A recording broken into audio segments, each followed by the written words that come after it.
حضرت علی فرمانے لگے میری 5 باتیں یاد کر لو،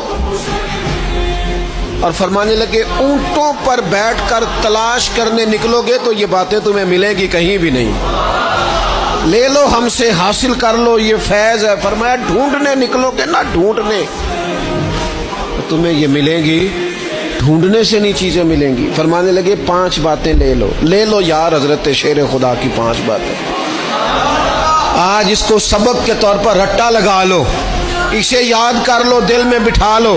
شیر خدا کی 5 باتیں علم و حکمت کا نچوڑ، نبی پاک صلی اللہ تعالی علیہ وسلم سے لیا ہوا فیض، وہ حضور کی امت کو بانٹتے ہیں، اپنے سے محبت کرنے والوں کو عطا کرتے ہیں۔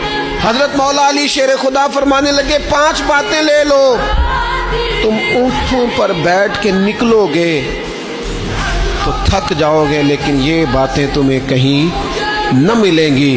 حضرت علی باتیں بیان کرتے ہیں، فرماتے ہیں پہلی بات یہ یاد رکھنا، بندے کو امید صرف اپنے رب سے رکھنی چاہیے،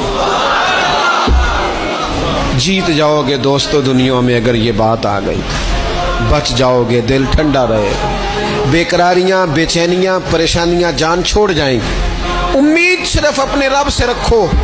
حضرت مولا علی شیر خدا رضی اللہ تعالیٰ عنہ دوسری بات بیان کرتے ہیں، فرماتے ہیں اپنے گناہوں سے ڈرا کرو۔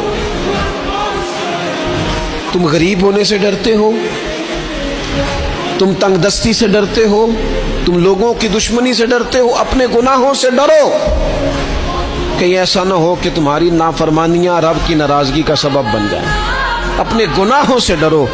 اور تیسرا مولا علی شیر خدا رضی اللہ تعالیٰ عنہ فرماتے ہیں اگر تم جاہل ہو نا، تمہیں پتہ نہیں، تو علم کے بارے میں سوال کرنے سے کبھی نہ شرمانا، پوچھ لینا فائدہ ہوگا، کسی سے بات کر لینا فائدہ ہوگا، کسی سے سیکھ لینا نفع ہو جائے گا، کسی کو مان لینا اپنا استاد، زندگی بھر سمجھدار ہو جاؤ گے، فیض یاب ہو جاؤ گے۔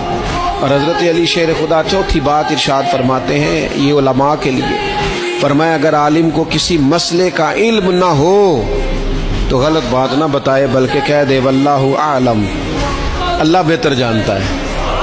یہ بات یاد رکھیں، جس بات کا پتہ نہ ہو، جس کی خبر نہ ہو، جس پر عبور نہ ہو، اس بات کو آگے بیان نہ کیا جائے اور کبھی بھی غلط بات نہ بتائی جائے۔ یہ حضرت علی شیر خدا ہمیں سبق دیتے ہیں۔ اور 5ویں بات حضرت علی شیر خدا ارشاد فرماتے ہیں یاد رکھنا، ایمان میں صبر کی وہی حیثیت ہے جو جسم میں سر کی حیثیت ہے۔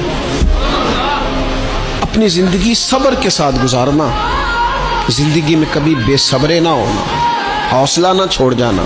صبر بزدلی نہیں ہوتا، صبر تو اچھی تدبیر کو کہتے ہیں، صبر تو رب کریم کے فیصلے کے انتظار کو کہتے ہیں، صبر تو اللہ کی مدد کے نازل ہونے کے انتظار کو کہتے ہیں۔ فرمایا جو تمہارے جسم میں سر کا مقام ہے وہی ایمان میں صبر کا مقام ہے۔ یہ مولا علی شیر خدا نے ہمیں 5 باتیں